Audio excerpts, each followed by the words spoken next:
Seka Evelyn de venir prendre la parole. Elle va s'adresser à vous, donc soyez attentifs. Dieu vous bénisse.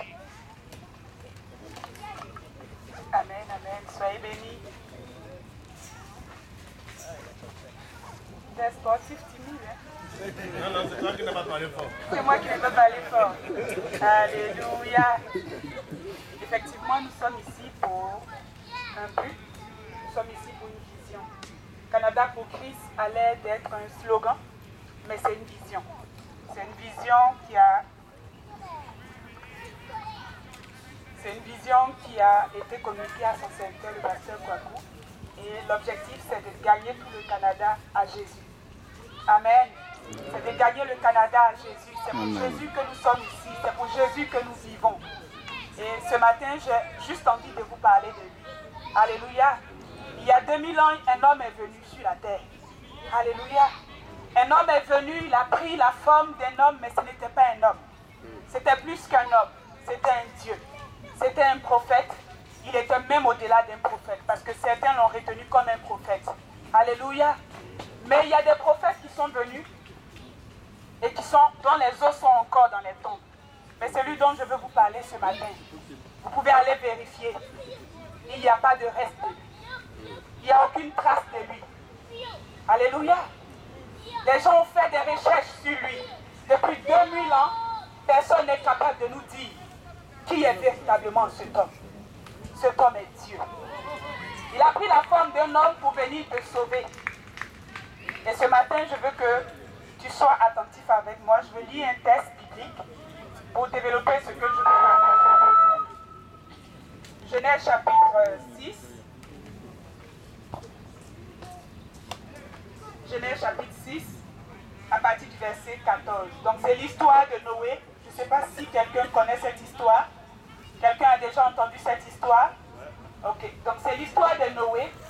La Bible dit qu'à un moment donné, Dieu va demander à Noé de construire une hache. Je peux le lire. Fais-toi une hache de bois. Donc le Seigneur commence d'abord. La Bible dit, la terre était corrompue, à partir du verset 11, devant Dieu. La terre était pleine de violence. Dieu regarda la terre et voici, elle était corrompue, car toute chair avait corrompu sa voie sur la terre.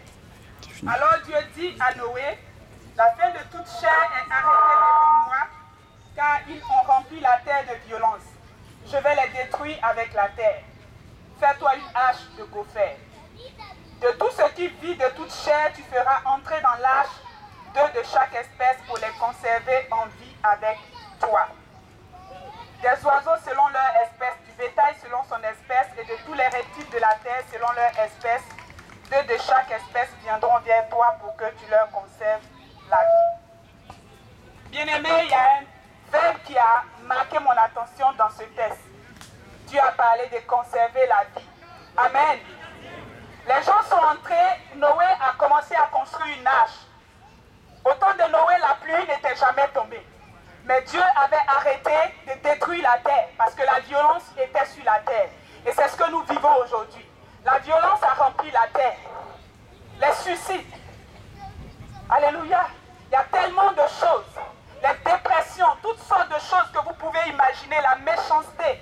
Les gens sont devenus insensibles à la douleur de l'autre à côté. Tout le monde court après l'argent. Tout le monde cherche son intérêt. Et Dieu regarde ces choses. Il dit à Noé, construis-toi une hache parce que je veux conserver ta vie. Amen. Et Noé construit l'hache. Noé va dire aux gens, je suis en train de construire une hache parce que Dieu veut détruire la terre. S'il vous plaît, venez avec moi dans cette hache. Personne ne va écouter Noé. Ce matin, je prie que vous soyez sensibles à la voix que vous entendez. Les gens ont trouvé que Noé était fou. Les gens ont trouvé que Noé était un peu idiot. Peut-être que ce matin, vous allez me trouver un peu nonon. Peut-être que ce matin, vous allez trouver que j'ai rien à faire. Peut-être que ce matin, vous allez trouver que pas vite, on va aller jouer. Mais je veux que vous vous arrêtez un instant. Et que vous écoutez attentivement ce que je veux vous dire. Parce que Dieu veut que votre vie soit conservée. Amen. La Bible dit qu'ils ont commencé, Noé à construire l'âche. Les gens venaient, les gens le regardaient. Noé, qu'est-ce que tu fais? Il dit, je construis l'arche parce qu'il y a une pluie qui va tomber. Il y a un déluge qui va tomber. Il y a une pluie qui va ramasser toute chose, qui va anéantir toute la terre. Personne n'a voulu entrer dans l'arche avec Noé. Il y a juste Noé, sa femme, ses 3 fils et leurs femmes qui sont rentrés dans l'arche avec Noé. Dieu va même dire, finalement, peut-être que les hommes ne veulent pas entrer. Fais entrer des animaux, fais entrer des oiseaux, fais entrer toutes sortes de choses, mais pour conserver leur vie. Ce matin, est-ce que tu veux entrer dans l'arche? L'arche, c'est Jésus. L'arche, c'est Jésus. Jésus est venu sur terre pour que ta vie soit conservée. Jésus est venu sur terre pour que tu ne meurs pas. Il donne la vie éternelle. Au-delà de la vie physique, il donne la vie éternelle. Donc quand tu meurs, il y a une autre vie après celle que nous vivons. Que sert-il à un homme de gagner le monde s'il perd son âme? Ce matin, tu as peut-être un travail merveilleux. Tu as des finances assez stables. Tu voyages, tu as des vacances, tu as tout ce que tu veux. Mais je veux te dire, est-ce que tu as Jésus avec toi? Est-ce que tu as Jésus-Christ de Nazareth dans ton affaire? Est-ce que tu as Jésus dans ta maison? Est-ce que tu as Jésus dans tes finances? Est-ce que tu as Jésus dans ta famille? Dans tes projets? Si tu ne l'as pas ce matin, c'est une invitation qui t'est lancée. L'arche est encore ouverte. La Bible dit que Noé les a invités, personne n'est entré, jusqu'à ce que l'arche se referme. Alléluia. L'arche s'est refermée, la pluie a commencé à tomber. Et quand la pluie a commencé à tomber, les gens pensaient que c'était de l'amusement. Certains ont dit, il n'y aura pas de fin du monde. Je veux t'encourager ce matin. La fin du monde est déjà arrêtée. La fin du monde est déjà arrêtée. Tu ne sais pas quand. Je ne sais pas quand. Mais la fin du monde, laisse-moi te dire, est déjà arrêtée. La fin du monde, ça peut être ta mort demain. Ça peut être ta mort ce soir. Tu ne sais même pas comment la journée d'aujourd'hui va se terminer. Si tu mourais, c'était quoi ton sort ce matin? Si tu mourais, c'était quoi ton sort? Où est-ce que tu penses te retrouver? Il a payé le prix pour toi. Il a donné sa vie pour toi. Il n'y aura pas un autre sacrifice. Il n'y aura pas un autre sacrifice. C'est le sacrifice ultime qui a été fait à la croix il y a 2000 ans. Et ce sacrifice est encore valable pour ta vie. Amen. La Bible dit que l'arche a été fermée. Les gens sont venus taper. Les gens sont venus frapper à la porte. Noé, s'il te plaît, ouvre. Noé, s'il te plaît, on veut rentrer. L'affaire est vraiment compliquée, c'est sérieux. Là, on voit que la pluie commence à monter. La pluie commence à dépasser nos maisons. Noé, s'il te plaît, ouvre. Mais Noé n'avait pas la clé de l'arche. Alléluia. Ce matin, peut-être que c'est la dernière fois que tu entendras parler de Jésus. C'est la dernière occasion qui t'est offerte. Ce jour-là, tu ne diras pas que tu n'avais jamais entendu parler de lui. Les gens qui frappaient à la porte de l'arche ne pouvaient pas dire qu'ils n'avaient pas entendu parler de la construction de cette arche. Ils ne pouvaient pas dire qu'ils n'avaient pas reçu l'invitation au porteur. Ce matin, c'est peut-être un temps de soccer, mais c'est un temps opportun pour que tu entendes la voix de Jésus et que tu rentres dans l'arche pour conserver ta vie. Amen. Ta vie est précieuse. Ta vie est plus que ce que tu peux imaginer. Ta vie n'est pas juste le soccer. Ta vie n'est pas juste ton emploi dont tu te lèves le matin, tu vas lundi, vendredi jusqu'au samedi. Ta vie est au-delà de ça. Alléluia. Ta vie a de la valeur aux yeux de Dieu. Amen. S'il a donné sa vie pour que toi tu vives, ça veut dire que ta vie est plus que précieuse. Amen.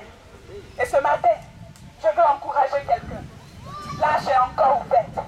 L'arche est encore disponible. Il dit, si tu entends sa voix, n'endurcis pas ton cœur. Alléluia. Ce n'est pas au moment où tu seras malade que tu vas frapper à l'arche. Peut-être que l'arche va s'ouvrir. Peut-être qu'elle ne s'ouvrira pas. Mais si tu entends sa voix ce matin, ce n'est pas un hasard non plus. Alléluia. Est-ce qu'il y a quelqu'un ce matin au milieu de nous qui n'a pas encore fait la paix avec Jésus, qui n'a pas encore essayé cette amitié, qui n'a pas encore essayé de marcher avec lui, de le connaître, d'apprendre à le connaître? Bien-aimé, c'est pas compliqué. Alléluia. C'est juste de l'inviter dans ton cœur et de dire, Seigneur, je veux te laisser être le maître de ma vie. Je veux te laisser être le chef de ma vie. Je veux commencer une expérience avec toi. Oh, bien-aimé, il y a des gens qui ont eu l'argent, mais au soir de leur vie, qui ont réalisé que tout était vanité. Alléluia. Vanité des vanités, tout est vanité. Tu peux avoir 1 million de dollars dans ton compte, laisse-moi te dire que si tu n'as pas Jésus-Christ de Nazareth, tout cela est vanité. Tu peux avoir le plus bel emploi qui soit. Tu peux être le boss de ton entreprise. Mais si tu n'as pas Jésus, tu peux avoir la plus belle voiture de l'année 2018. Mais si tu n'as pas Jésus avec toi, ça ne pèse pas. Ce matin, est-ce que quelqu'un veut essayer de rentrer dans l'âge? Est-ce que quelqu'un veut essayer de faire un pas avec Jésus? Peut-être que tu marches avec lui, mais à reculons. Tu marches un pas, tu te fatigues, tu t'arrêtes. Ce matin, il t'invite à tenir sa main et à marcher avec lui continuellement. Est-ce que quelqu'un ici ce matin, il dit, je veux essayer. On m'en a parlé. J'ai beaucoup entendu parler de Jésus. Je veux quand même essayer. Je veux apprendre à le connaître. Alléluia. Est-ce que quelqu'un est là ce matin et il veut faire ce pas? Si tu es là ce matin, tu peux juste lever ta main. Si tu le connais aussi, mais que ta relation avec lui n'est pas encore très stable, tu te dis peut-être, si je meurs aujourd'hui, je ne suis pas sûr de où je vais. Je veux que cette relation soit solide. Est-ce que tu peux aussi lever ta main pour qu'on prie ensemble, pour que cette relation soit solide, pour que cette relation ne soit pas basée sur de l'argent, cette relation ne soit pas basée sur le bien, mais que quand tout va mal, tu es quand même accroché à Jésus. Est-ce qu'il y a quelqu'un ce matin qui veut lever sa main? Alléluia, alléluia, alléluia, c'est une très belle décision. Alléluia, bien-aimés, vous avez encore le temps, s'il vous plaît. Vous avez encore le temps de lever vos mains. C'est une invitation qui est gratuite. Vous ne payez rien, lui il a déjà tout payé. Vous ne payez rien, il a donné sa vie. S'il vous plaît. Alléluia. Vous avez levé vos mains, vous allez faire le pas de vous lever dans la présence de Dieu. Simplement. Et de dire, Seigneur, on va se lever ensemble. Vous vous tenez debout, ceux qui ont levé la main. Alléluia. Que Dieu vous bénisse pour cette belle décision que vous avez prise. Que Dieu vous bénisse. Alléluia. Et on va simplement fermer les yeux. On va juste demander au Seigneur de venir. Et vous avez répondu à l'invitation que lui vienne maintenant prendre vos mains et qu'il commence une nouvelle marche avec vous. Alléluia. Seigneur, nous voulons te dire merci ce matin. Dieu de gloire, nous te remercions parce que nous ne sommes que des esclaves que tu as rachetés au prix de ton sang. Et ce matin, tu nous as envoyé proclamer la bonne nouvelle. Tu nous as envoyé dire, Seigneur, que tu reviens bientôt. Tu nous as envoyé dire que Père éternel, à la fin du monde est déjà arrêté. Seigneur, merci pour ces mains qui se sont levées. Mais merci pour ces hommes qui ont pris l'engagement, Seigneur, d'essayer de faire le pas avec toi. Seigneur, d'essayer de tisser une alliance avec toi. Seigneur, d'essayer de commencer une nouvelle amitié avec toi. Ce matin, reçois-les dans ton royaume. Ce matin, reçois-les dans ton royaume. Que ta paix soit pour eux. Que ta grâce soit pour eux. Que ta faveur soit pour eux. Qu'ils expérimentent une nouvelle naissance ce matin. Au nom de Jésus-Christ de Nazareth. Merci parce que tu les reçois. Merci parce que tu les équipes. Merci parce que tu commences une nouvelle aventure avec eux. Merci parce que tu commences une nouvelle saison avec eux. Seigneur, qu'ils sachent qu'ils ont fait le bon choix. Alléluia. Et que celui qui marche avec toi n'est pas confus. Que toute la gloire te revienne ce matin dans leur vie. Arrose-les, équipe-les, distingue-les. Seigneur, que l'on sache, qu'on voit la différence entre celui qui te connaît et celui qui ne te connaît pas. Et que la vie aille de gloire en gloire parce qu'ils t'ont choisi. Alléluia. Merci de faire de des fils de Dieu ce matin. Oh, le ciel est ouvert pour les accueillir ce matin. Les anges acclament pour leur vie ce matin. À toi soit seule la gloire au nom de Jésus. Amen. Soyez bénis ceux qui ont pris l'engagement. Certainement, on va vous faire remplir des fiches de décision. Il y aura certainement un suivi, mais que Dieu vous bénisse pour l'engagement que vous avez pris de commencer une nouvelle aventure avec le Seigneur. Soyez bénis et bonne continuation dans cette